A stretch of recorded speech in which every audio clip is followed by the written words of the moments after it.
በጸሎት ሰዓት ወደ ህሊናዬ በጣም መጥፎ ነገር እየመጣ መጸለይ አልቻልኩም ለምትሉ ሰዎች ይሄው መፍትሄው።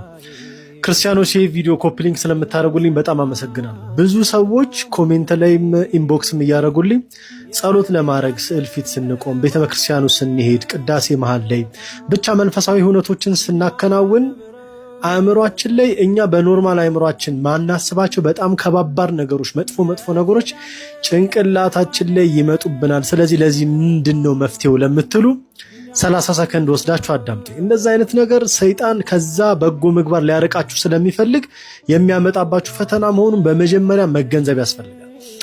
ከዛም በኋላ ምን መሰላችሁ የምናደርገው?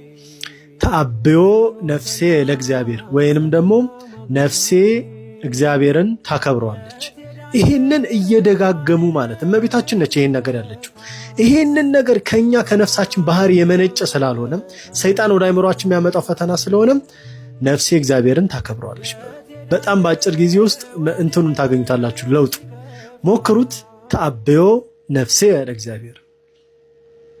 ወዳችኋለሁ።